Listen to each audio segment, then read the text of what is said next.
bana basimanyi DGF okujjamu entabu sente ze bali bateeka wano byonna nga tuganye bisiya kati wabanga president waabwe yakyogedde naga nti kati oyo mulungi okuyimirira emabega endala z'entalo abasajja abo balwanyi bakali ntalo naye entalo yazoogerako actually kyasinga okunyumira lwali lwa Ukraine ne Russia yaga nti olunaku lwe bannangirira bakubira ebyokulayira naye bwe bannangirira nti nkawangudde ngenda kuba essimu ngikubire Putin endala ngikubire Zelensky mbagambe mwe bakyali mwino okukola ddiivu simple as that. Naye twagala kulaba omusajja ono kikyagenda okulaba amidst empire ya America gye tubadde tulowooza nti eri nose diving egwa Trump azze bana ba BRICS abarussia ne South Africa ne n'abayindi ne banne baabwe nabo amaanyi baleeta so twagala kulaba Trump biki byagenda okuzaako ensi egenda kufaanana etya gye tugenda mu kuba abo be basengeka ensi eno nga bwe bwola beetambula bwe tubyogerako wano oyinza okulooza nti bwe mukola bino ebyamwe ne mu planning simanyi kanso y'egombolola yatudde muba actually mutambulira ku mulamwa gwabwe nkulizo simanyi watutandikira ku UCD oba ku Trump kantandike ku Trump okusooka amanyi abantu badde bakubaganya ebirowoozo naddala wano nga bagezaako okulaga bagoberera amawulire ne bawulira ku bazungu era bakulaga nti Trump takola ki tajja kuwangula era waliwo Haji Kasozi lawyer yuzi yali anoonyaawo era yanagenda kuleeta seggwanga y'enkoko naga nti toli consistent wakakasa abantu Trump agenda kuba abantu n'akalwa bajje mu ddiiro naye abananga boogera bwebiti kubanga bannange ekisooka lwaki Trump muntu wanjawulo ekisooka Trump ayogera ekimuli ku mutima ayogera reality ekyo kimu ekyokubiri omuntu ayogera reality oyinza obutamutegeera bulungi kati Trump ayogera bintu by'abantu bawansi era Trump yasooka okujja mu kisanja kye ekisooka yagamba ngenda I'm going to drain the swamps in Washington nti ngenda kujjamu kwegamba mu bufunze agenda kujjamu abadde abanyuunyuuzi naga the war profiteer nti abalya ku ntalo abagala entalo zibe mu nsi basobole okutunda ki naga nti abonna ngenda kubakamula ekyo kimu ekyokubiri Trump was an outsider Trump teyali munda kubanga ensi bwabeeramu n'obugulu obufuga abantu naye Trump biliyoniya yajja buzinga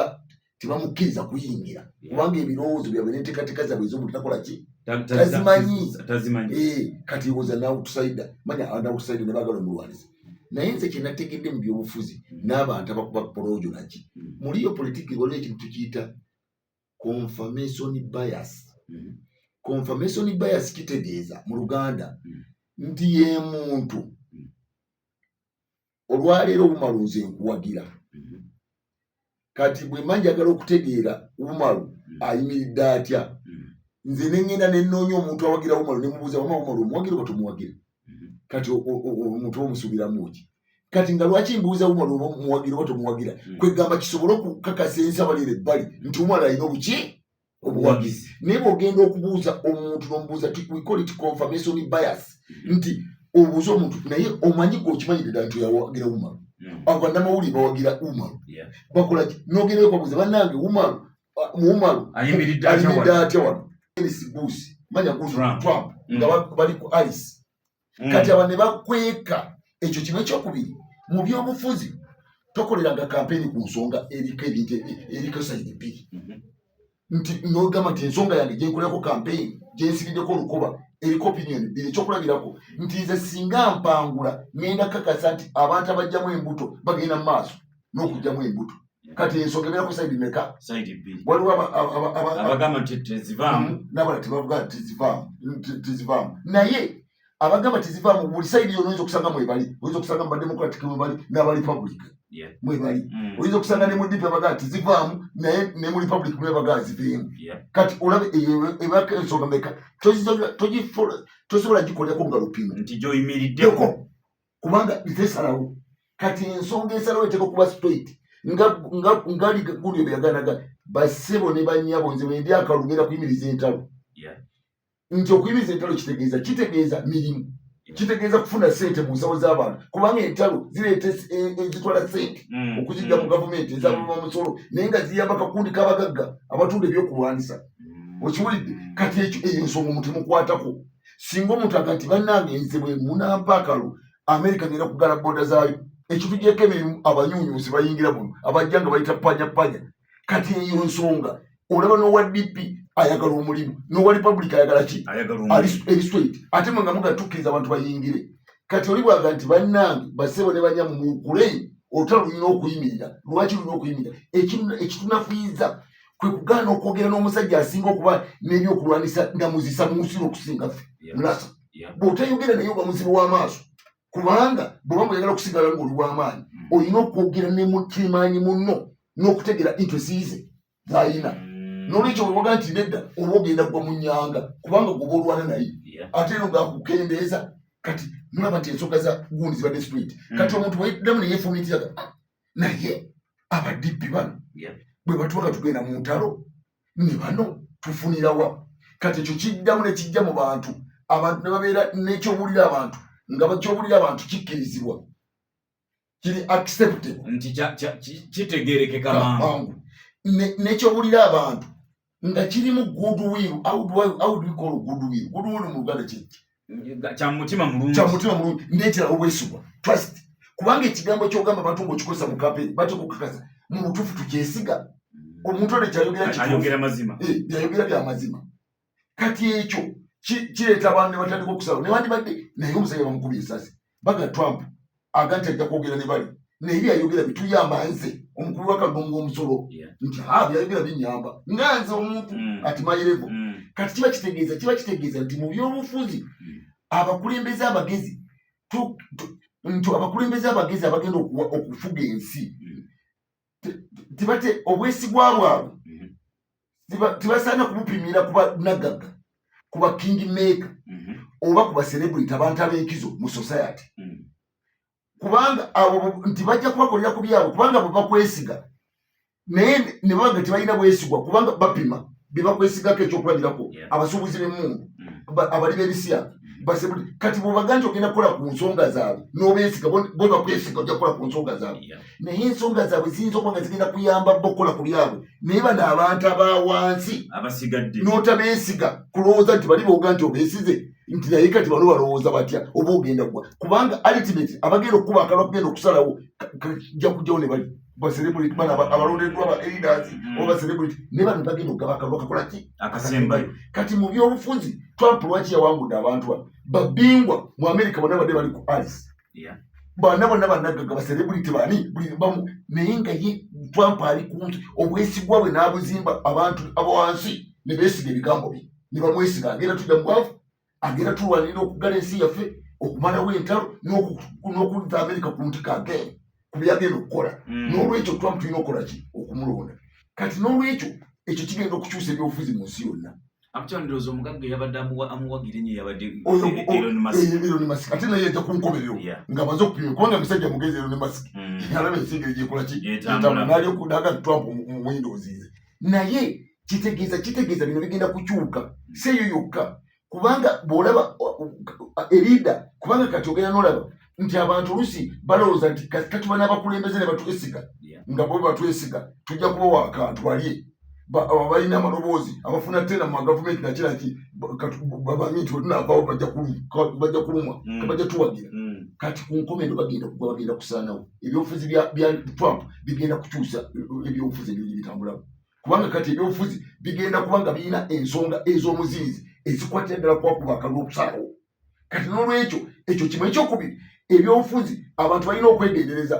ebyo ebya demokrasiya bigenda kukendeera kubanga ensi bwegenda ng'ejjamu obwavu n'ogenda ng'egenda mu ggologolo waliwo ebigenda bifa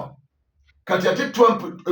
ebyobufuzi bye bigenda kuba nga byamutawaana kubanga kati seneta agiina ne palamenti eyowaggulu agiina kati kitegeeza ne executive agiina kati agenda kuba nga akola okusalawo nga bali ku byanfuna Trump yayagala okusitula America again kati n'olwekyo ebya demokrasiya byabisiyagakola ebyo takyawulya gasiya kubanga tibiyamba n'olwekyo lwaki oleeta debate egamba ng'okuliyetinga nti waliwo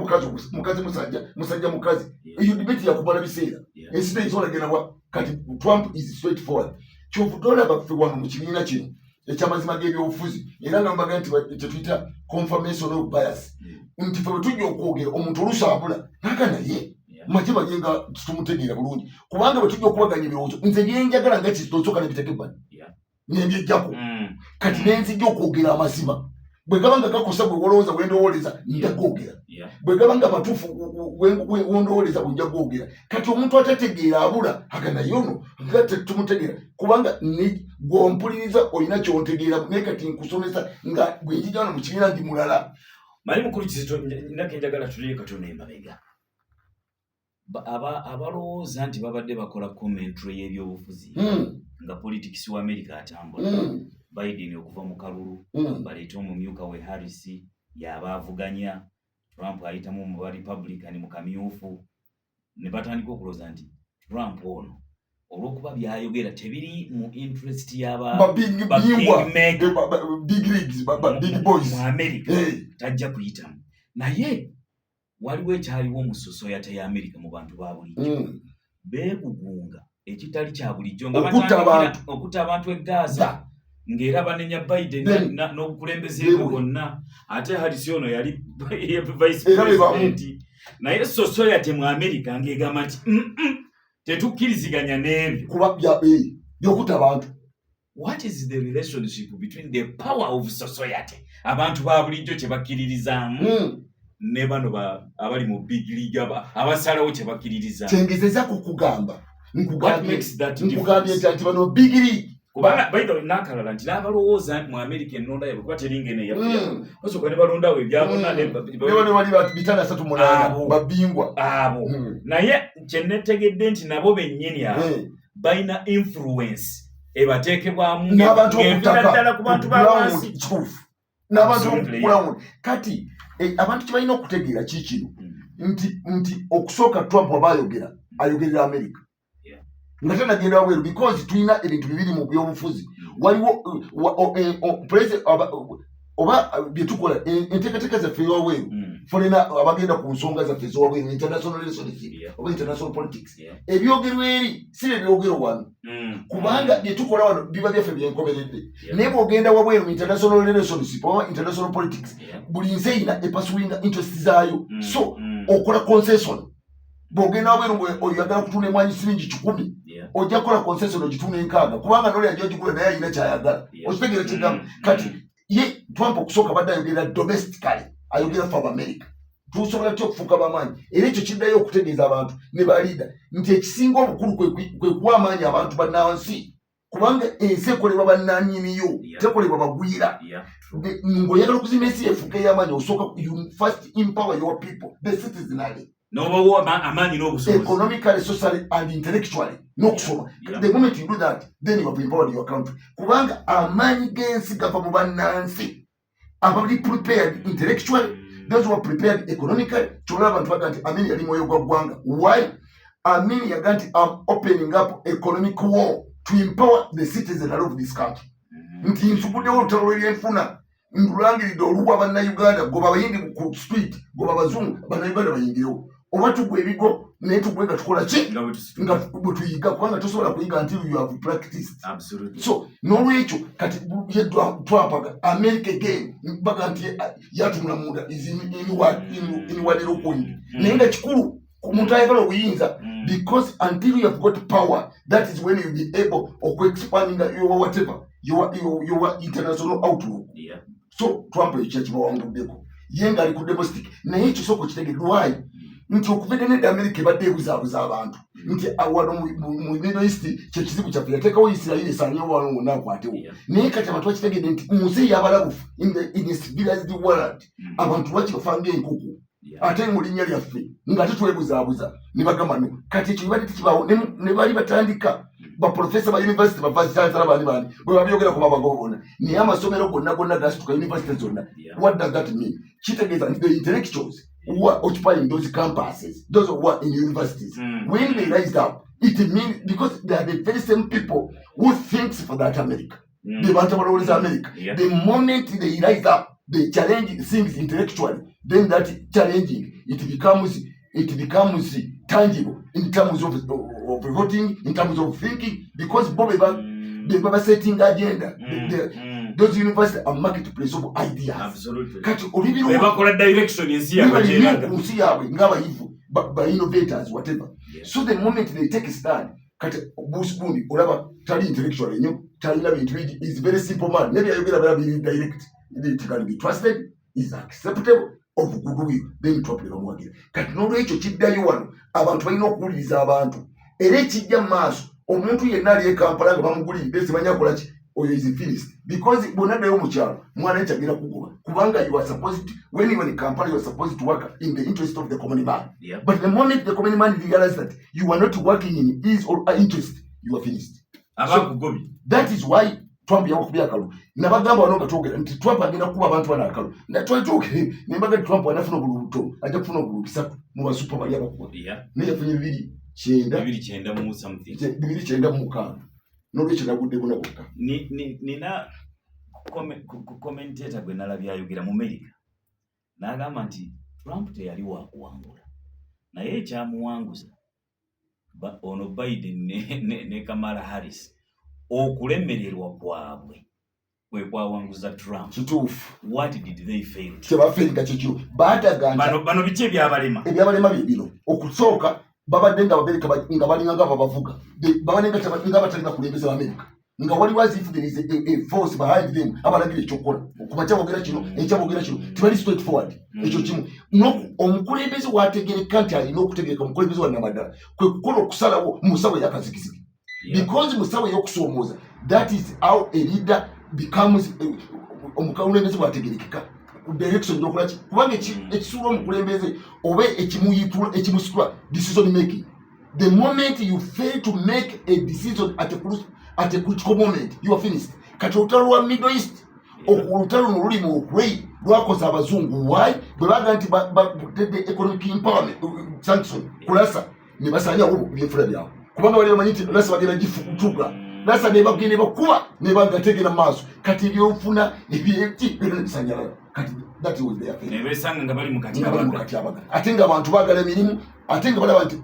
technically okuyamba okuli. Chola Bruce Boone yayogera nagasira banga musajja mugezi is a businessman. Mtu nga president wa Congress. Buli bagende ajaye bilioni nkaga mudeka. Na letedo abatrasigala nga batwire mini. Naga I can't support that. So no recho bano balemererwa nga balinga nga bali mu nsawo za bajwi bada bagaba sente badona abadominating nsi ne bagano okusalawo oba ne bagano okusalawo nga America in the interest of the 300+ million of America. Oli credit omuntu wa buli jweda chikaziri ya 24 zezibulayo kwelesawa ebiri sekiro sawa biri tujja kubanga tugenda mu teke ya otabadde tugenda kumbula mu katono nnyo ate bwe tukoma tugenda kutandika n'ensonga z'ekitongole kya UCDA katuje tufahamu. Nze nagamba abantu mu 2022 mu mwezi ogwokusatu nembagamba nti ekigenda okusalawo akalulu ka 2026 bigenda kuba ebintu bibiri. Egenda kuba buli bwanguzi, egenda kuba na enteekateeka ya PDM na tuweyaverekirira. Kati nenzija nembagamba juzi nti gavumenti bwekola ebintu bweteekawo ebintu tebiteekawo invain nga terina kigendererwa. Naye ensonga zonna gavumenti zeekola zonna zibeeramu n'akakwakulizo k'ebyobufuzi kubanga aba ebe eyanukula oba byebeesuubiza mu byobufuzi kati era bigisobozesa okubeerawo onfuna bulungi. Kati n'olwekyo ebitongole bino byonna bino ebyateekebwawo birina ensonga lwaki byateekebwawo. Kati waliwo debate bagamba rationalization okujja zino zonna entity. Ate lwaki bakulyetinga office endala ez'ebyobufuzi? Lwaki tebakendeeza parliament? Lwaki tebakendeeza local government? Owulira kati abantu aboogera ng'ebyo newunya n'okwewunya nti obaono tewali bantu basoma byabufuzi naye ne mbasaasira kubanga ebyobufuzi basoma bino ebya mu university ebyomunguba temuli. Ekisooka nze nali neebuuza nze mwenyini nga tusooka tutege okuteekawo parliament ne bamu abantu 5 ne babeerawo byobufuzi bateekawo central district kitegeeza ki nti abantu abo bwebanga banyiiza ebyobufuzi ne beesoga ensiko olunaku lumu gavumenti esobola okukozesa obuwumbi 10 oba 15. Kati okuteekawo ofiisi ezo ebyobufuzi bayinza okuba nga bagala kwachivinga stability. mutebenkevu abantu bonna beerabirenga bali muki mu gavumenti era eba strategy yakukuuma ggwanga nga litebenkedde eggwanga tilitebenkera mu bbanga wabeerawo ebiriyo abakola ki okutebenkera kati eggwanga erimu liyinza okusalawo nti obutebenkevu bwaffe tulina okwanukula ebyobufuzi bituyambe kati bwe mulabanga ebyobufuzi ebifiiriza naye omusajja bwe yeesogga ensiko nga balona ebyobufuzi eggwanga lifiirwaki kinene ekyo kimu ekyokubiri kati kiba kitegeeza ki nti ebyo tebasobola bikwatako bajja byongera because they are creating stability kati ate obutebenkevu buyamba gavumenti okola ki okola ebirala kati mbagambye era natandika luli nga mbagamba nti gavumenti bweteekawo ebitongole bino yateekawo ba UCD naki kwanukula nsonga za byabufuzi oba mu buweereza n'okusaanyawo abalala kati njagala okubategeeza nti nze kyenjagala okulaba akabonero ke tuba tuwa ku Pulezidenti Museveni kaliaka ayinza okuba n'ensonga nga yagirengera dda ng'agenda gikolako naye nga eri mu myaka 15 nga ye agitegenderwa leeta erimu alijanukula mu myaka 15 nga bantu banagitegere kyekyo era mu butuufu ekyo Katonda yamuwa ekyo naye batono nnyo bakitegere naye obeerawo abategeera ebintu ebyo nti wabeerawo nti bayita grand strategy kitegeeza yenteekateeka namutayika ebbanga eppanvu ebeeramu buno strategy ebeeramu bu strategy obutonotono naye grand strategy yenteekateeka namutayika nti myaka 5 myaka 10 ngoli gyagenda nga bakola ki naye nga bakipiranze mu segment kati waliwo abantu ade boogera ku succession politics kubanga bwobaga nti ebitongole bivaawo bagamba they have outlived their usefulness kitegeezi bimaze okukola ekyabitonzaawo bwe kiba nakiweddewo lwaki bibyo bikiexisting what are the reasons why those institutions should continue exist when their usefulness is finished is over tewaba nsonga lwaki ate bisigala ekyabitonzaawo kyaggwa ekyokubiri kati nze kambabuulire njagala okubategeeza abantu bonna badde bakaaba bakankana bannange succession egenda kubeera atya simanya biki ebyobufuzi simanya twagala mirimu simanya biki kati ebyobufuzi bigenda kusaafiisibwa tayaali kubanga abantu abagenda okukwatibwa mu bitimba by'institution ezibagyewo bagenda kikkiriza era ogenda okulaba ab'ebyobufuzi abape bagenda kuyimaginga kubanga institution ezo oba UNRA oba UCDA oba mubaddemu abalyamu contract abafunamu naye nga abafunamu babadde bali connected powerful people bakingmaker baani kati ekitimba ebitongole bino bivuddewo bagenda kutandika okunoonyereza kuba badde babikolamu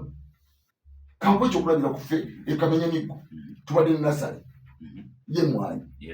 nga bagituwa abaveterani abanamwandu n'abamulekwa b'abasirikale nga nasale eyo tubuliidinga emwanyi emiyembe emicungwa okuva ku 219 nga bwe tubibuliidinga nga tubitunda endokwa mu bantu naye nga bijja nebinonebwa nebikakasibwa n'abantu ne kati ffe tubanja okuva 2013 namwandu abalima ensiko ne basaggula ne balumibwa emisota baveterani tebalina kye bafunamu waliwo abantu abafunamu abagaggawadde ne bavunda nga bali tebalina kye balina mu nasale ezo eyaffe nkwakya kulabirako ewaffe kubanga twali tufuna lwoda ne bagamba musapulainga emwanyi oli najja n'azitikka n'azitwala tulaba abantu bazimbye kalina abantu bagula motoka zimpe enkoni naye ffe ababonaabona nga tufunyemu naki n'11 kitegeeza ki kiba kitegeeza nti abantu bwogenda n'olaba nze mu kutegeera okwanga abantu abadde ne nasale bonna babadde nga balina akakwate ni one way or the other ku gavumenti kati naye nga olaba oyinza okusanga nga mu nasale yaffe eyewaffe badde ekozesebwa ng'oli lwakubanga nga wano ewaffe wano ekamenya miggo ku nasale yaffe yaveterani bannamwandu ne baani ng'oli ayinza okujja n'agenda nakuŋŋaanya mu nasale z'abantu abatalina certificate ebakkiriza kuwa UCDA n'aleeta wano oba tukoze ndokwa 10 ye n'ajja supplying endokwa emitwalo 5 mu linnya lyaffe okitegeera n'atwala mu gavumenti n'agaggawala kati bagenda kubuuliriza ogenda kusanga abantu abadde mu byobufuzi abadde strong abadde bonna bagenda kwerebwa tugenda okuyinga 2026 ng'ekisawo kiri saafi abali mu district zonna kubanga nze mmanyi abadde bakayana tebatusasulanga abadde bainflating ebintu abadde bakola nga bakola ne UCDA mu ngeri y'okubba gavumenti nga balowooza kati abo bonna bagenda kwerebwa kyena bagamba kibayita pocket card okumuti abadde byabufuzi ne babanga buli saawa toli atagala ng'ekitimba kyekyogamu bwe kyayola abantu bonna kayino tafiira yagali yatuuka wali nasanga amalusu gayiika n'agakira ekitimba sikiika nadde ebbali abakiyingira ba opu sibanye babukenya sibanye bali yuda bonna ne kibakwata kati n'olwekyo ekiddako bagenda kubuuliriza bagenda kujja ekamenya migo tubagenda nti twagala audit kubanga n'olwaleffe ng'abalwanyi twagala audit ku bantu abatwalanga ebintu byaffe abanamani ne batafunamu okusinza ku program pulezidenti yali atuwadde tube bulungi abantu bafa banamani tubalina kyebafunye abantu tebasasulwanga omuntu sekinombe badde bajja ne batwala emwanyi zaffe ne batwala kiti balina kyebatuwadde bo ne bagagawala ne bavunda abasirikale basigala nga bakutte ku matama gati nga tera bakola ki kati n'olwekyo ekyo kiri Uganda yonna nkubuulira kati abantu ababadde bakolagana UCDA okwonona enteekateeka eno kati abo bo kyetimba kyali kyategebwa dda nga kyategebwa dda emyaka ng'emeka buli munakiyingira bagenda okutandika okubuuza ani yetwala ngendo okwa bane badde bakolagana UCD bane badde basayina okukakasa empapula nti yegundi bane badde nenasale zino bane badde babidiringa ogenda kulaba political kirasi yonna n'abantu ab'ensonga beebuzibwako mu society bonna bali ku polisi kuwandika statement wabba gavumenti ogenda kudda mu byobufuzi bwaleta olugezi gezigenda wali yingira mabuusu kati mu bufunze mulinde ekigenda okudda mu bagenda kukwata abantu kati bana abakwata enkutu zigenda kufuga eggwanga lyonna nti bana ababbi batubba ngabo bagenze kati omanyi ogenda noyogera ebintu wano simanyi President Museveni bwe yali ayogera ku nsonga eyo juzi ng'ayogera ku ggwanga yagamba nti abantu bano ababadde bagamba nti tugenda kubba emmwanyi zaabwe ekitongole tekivaawo one bannansi mu bapanishinge politically n'agamba naye ate era basaana n'okupanishingibwa legally kati kyenjagadde mu mateeka kati kyenjagadde lw'obikudde kiki yali ategeeza kubanga bannayuganda njagala okubayamba muwulire ekibiina kino tubayamba nga ffe bannabbi abasomesa entalabika kubanga bino komanyuma tasobola bitegeera yaga nti mubabonereze politically naye ate basaana n'okubonerezebwa legally ne kalu tebagenda kutuukayo bagende mu mbuga bagenda nti kubuulirizibwa mabuusu ate wali wayogera kwerejaga baga nti mabuusu eyabba emmwanyi akola ki toyingira wano toweesimbawo tokola ki embutu byevuga jaja kati omuntu agenda okujja okusikira President Museveni ajja kusanga ensi litambalala nga yenyigawo bwegezi ng'aleeta bake ebimuli bitegeera mulebera nti oli ku radio budde ey'omuntu wa bulijjo ekira ku noti 75288895 ne noti 78857228 z'essimu z'oyitirako n'oba ng'osobola okuwa ekirowoozo kyo oba ekibuuzo kyo mu kibiina kyaffe kino radio budde naawe balikuwuliriza nange nkulamusiza ssimu Tereza tetuufudaleeta kibiina kya byabufuzi kuba mukulu Matemate wali awo luuto eyaggwa nga linetteeka tebanabaddiisa ku UCDA wagamba nti emmwanyi eri paakiro mu politics era jjo muzeeyi namwewuunyiza ng'agamba nti bonna abo akalulu kakubakuba era tubakubise kalulu tukubayo emmwanyi ekyali lulu agina wanogeddeko naye nze njagamba bwenti pulezidenti okukayana kwaliwo kw'amaanyi era ayogera bingi naye enjogera ya pulezidenti nagiwuliriza bulungi okuva we yatandikira mpaka gye yakomekkereza kibiina babadde zaabwe tusabe mukama emmwanyi yaffe kigaalewo bannaayi kubanga amaanyi gaali gatuwedde nze kuukenge katoogo mwe bali kuweereza kale naawe balikuwuliriza oli ku radio buddu wala wangi